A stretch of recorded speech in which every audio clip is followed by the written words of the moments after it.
Bonjour, je vais vous présenter aujourd'hui le revenu citoyen tel que proposé par les esprits libres. Il s'agit de proposer une somme, de distribuer une somme de 900 à 1000 € créditée sur la feuille d'impôt de chaque citoyen d'une communauté donnée, en l'occurrence, dans un premier temps, la communauté française. Le montant de ce revenu est gradué en fonction des âges. Il est de 200 € pour les 0 à 16 ans. Il est de 400 € entre 16 et 18 ans, de façon à faire une transition pour l'adolescence. Et il est de 900 à 1000 € pour tous les autres, tous les citoyens adultes de plus de 18 ans. À la retraite, il sera du double à partir de 65 ans, c'est-à-dire au seuil médian de 1600, 1800 €. La retraite, donc, sera égale pour tous, mais ceux qui ont cotisé jusque-là et qui ont acquis des droits garderont ces droits, et si la retraite actuelle est supérieure à 1600 €, eh bien la différence leur sera versée de façon à ce qu'il n'y ait pas de perte de leurs avantages acquis. Mais par ailleurs, la retraite sera égale, et pour tous les nouveaux cotisants, la retraite sera à 1600 €. Alors, je vous dis que le revenu citoyen sera entre 900 et 1000 €, on va parler, disons, de 900, car il s'agit, comme premier principe, en tant que revenu, d'éradiquer la misère dans la société. Ce n'est pas le vote ou les citoyens comme ça qui vont décider du montant du revenu citoyen, mais tel que nous le concevons, il est automatiquement aligné sur le seuil de pauvreté. Vous savez que le seuil de pauvreté, on le fixe à 50% du revenu médian ou à 60% du revenu médian, selon les bases de calcul. Le revenu médian étant à 1600 €, à 50% ça fait un revenu citoyen de 800, et à 60% un revenu citoyen à 960, je crois. Bon. Donc, on prend cette base, disons 960, ça me semble tout à fait correct de prendre plutôt la base haute, et nous versons ce revenu de sorte qu'il n'y ait plus aucun pauvre dans la société. Plus personne en deçà du seuil de pauvreté. Ça, c'est le principe. Son application très simple, c'est 900 € sur la feuille d'impôt que vous recevez. Vous avez un crédit de 900 € par mois. Alors, si vous avez des impôts qui sont supérieurs, eh bien, c'est vous qui payez au Trésor public. Et si vos impôts sont inférieurs à 900 € par mois, eh bien, c'est le Trésor public qui verse la somme. Alors, techniquement, c'est très simple. Nous créditons la feuille d'impôt de chaque citoyen de 900 € par mois. Et ensuite, il a ses impôts à payer, mais il part avec un crédit. Il est créditeur. Il faut concevoir le revenu citoyen, et c'est en ce sens qu'il est différent des propositions de revenus de base ou que sais-je, comme refondateur de la société, en ce sens qu'il éradique la misère, mais comme refondateur aussi de la République et de la démocratie. Je vais essayer de m'expliquer sur ce point. Cette proposition de revenu citoyen est par nature fort différente, voire opposée aux propositions que l'on connaît sous le nom de revenu de base, en général, ou de revenu inconditionnel, qui sont en fait le plus souvent non porteuses d'un projet de société et qui, souvent trop basses, sont obligées évidemment de s'ajouter à l'assistanat et aux allocations diverses que nous connaissons. C'est vrai que si vous proposez un revenu de base de 400 €, eh bien, ma foi, vous gardez toute l'usine à gaz de l'assistanat. Parce qu'avec 400 €, que faire? Alors vous gardez les allocations logement, les allocations chômage, les allocations diverses et variées, et vous mettez les citoyens dans un tas de petites catégories d'assistés, d'assistanat. Le revenu de base se rajoute à cette machine à gaz, et ma foi, on n'a pas changé grand-chose au dispositif, on n'a pas véritablement assaini, simplifié, on n'a pas supprimé surtout l'assistanat et on a maintenu donc les individus dans cette condition d'assistanat. Je dirais que le revenu citoyen est un revenu d'existence, non parce qu'on existe, mais pour exister dignement.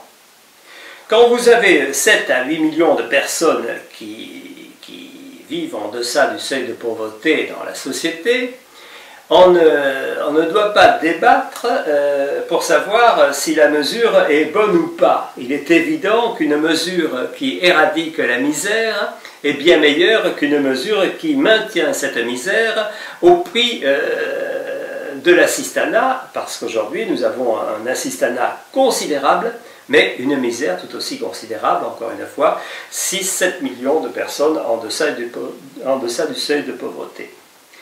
La question, c'est donc,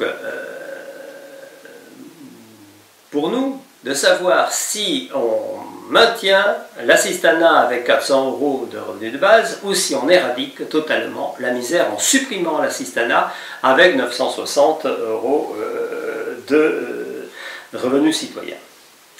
La démocratie politique commence à partir du moment où un revenu citoyen est versé à hauteur du seuil de pauvreté.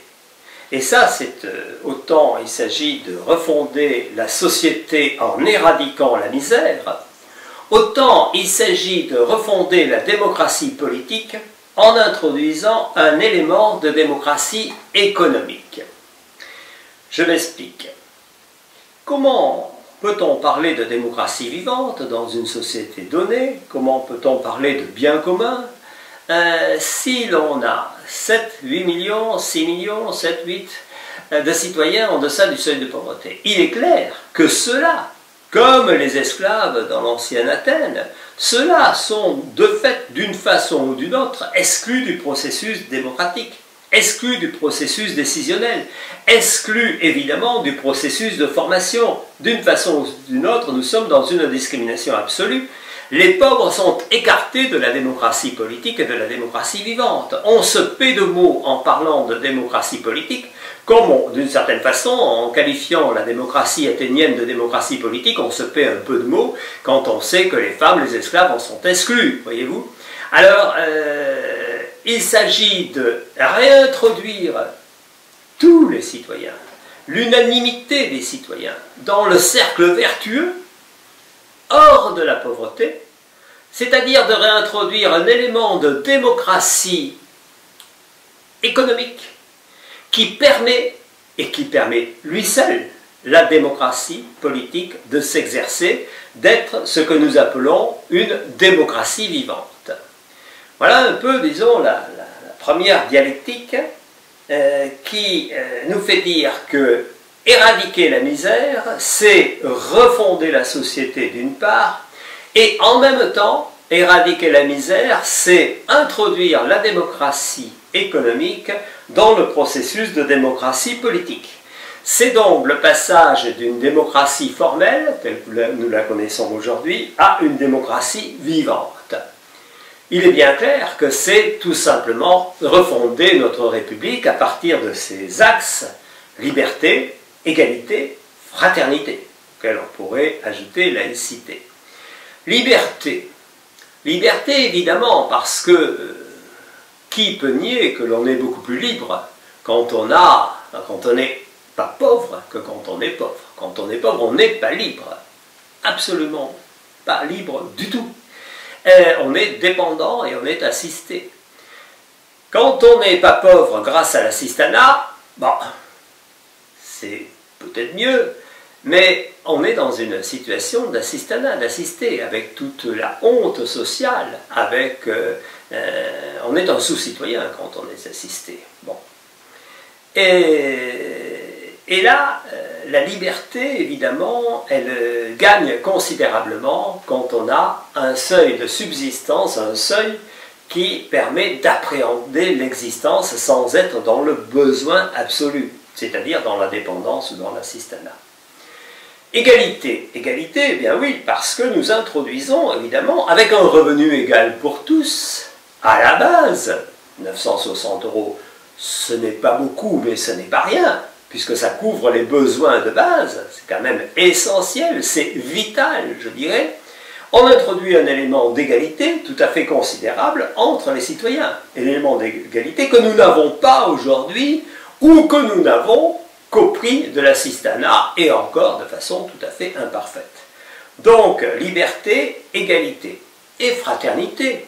Fraternité, pourquoi? Parce que les citoyens sortent pour une part de la lutte de classe, des luttes catégorielles, et ont un revenu, partagent en commun une richesse, un bien commun, un patrimoine, un revenu commun.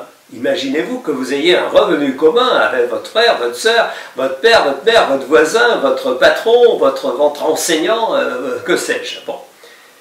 C'est tout à fait considérable d'avoir ce revenu commun. Ça veut dire que vous avez une part du bien public que vous partagez, un héritage que vous partagez.